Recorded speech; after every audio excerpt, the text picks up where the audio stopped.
ಕರ್ನಾಟಕ ರಾಜ್ಯದಲ್ಲಿ ನಡೆದಂಥ 3 ಕ್ಷೇತ್ರಗಳಲ್ಲಿ ಶಿಗ್ಗಾಂವ್ ಆಗಿರ್ಬೋದು, ಸಂಡೂರು ಆಗಿರ್ಬೋದು ಮತ್ತು ಚನ್ನಪಟ್ಟಣದಲ್ಲಿ ನಡೆದಂಥ ಉಪಚುನಾವಣೆಯಲ್ಲಿ ಕಾಂಗ್ರೆಸ್ ಪಕ್ಷಕ್ಕೆ ಒಂದು ಭಾರಿ ಮುನ್ನಡೆ ಸಿಗ್ತಾ ಇದೆ. 3 ಕಡೆ ಕಾಂಗ್ರೆಸ್ ಪಕ್ಷ ಮಾಡಿದಂಥ ಅಭಿವೃದ್ಧಿ ಕಾರ್ಯ ಆಗಿರ್ಬೋದು, ಗ್ಯಾರಂಟಿ ಯೋಜನೆಗಳನ್ನು ಜನರು ಸ್ಮರಿಸಿ ಅದಕ್ಕೆ ತಕ್ಕಂಥ ತೀರ್ಪನ್ನು ಇವತ್ತು ಮತದಾನ ಮಾಡುವ ಮುಖಾಂತರ ಕಾಂಗ್ರೆಸ್ ಪಕ್ಷಕ್ಕೆ ಮತ್ತೊಂದು ಬಲಪಡಿಸಿದ್ದಾರೆ.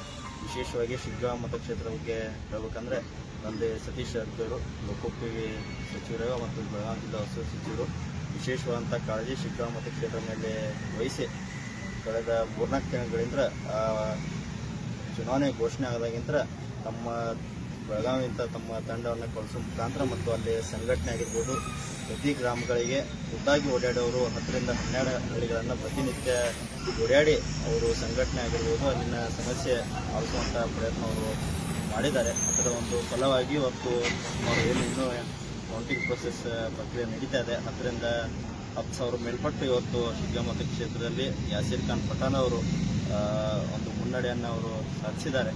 ಅದಕ್ಕೆ ವಿಶೇಷವಾಗಿ ತಂದೆ ಸತೀಶ್ ಜಾರಕಿಹೊಳಿ ಮಾಡಿದಂಥ ಶ್ರಮದಿಂದ ಇವತ್ತು ಅಲ್ಲಿ ಶಿಗ್ಗಾಂವ್ ಮತಕ್ಷೇತ್ರ ಹೆಚ್ಚಿನ ಪ್ರಮಾಣದಲ್ಲಿ ಕಾಂಗ್ರೆಸ್ ಪಕ್ಷಕ್ಕೆ ಶಕ್ತಿ ಸಿಕ್ಕಿದೆ. ಅದೇ ರೀತಿ ಮುಖ್ಯಮಂತ್ರಿಗಳಂತ ಸಿದ್ದರಾಮಯ್ಯ ಸಾಹೇಬ್ ಆಗಿರ್ಬೋದು, ಉಪಮುಖ್ಯಮಂತ್ರಿ ಡಿ ಕೆ ಶಿವಕುಮಾರ್ ಆಗಿರ್ಬೋದು ಮತ್ತು ಇನ್ನಿತರ ಎಲ್ಲ ಸಚಿವ ಸಂಪುಟದ ಅನೇಕ ಸಚಿವರಾಗಿರ್ಬೋದು, ಶ್ರೀನಿವಾಸ ಮಾನ್ಯವರಾಗಿರ್ಬೋದು, ಇಂಥ ಅನೇಕ ನಾಯಕರು ಅಲ್ಲಿ ಸಂಘಟನೆ ಮಾಡುವ ಮುಖಾಂತರ ಅವರು ಕೂಡ ಶ್ರಮವನ್ನು ವಹಿಸಿದ್ದಾರೆ.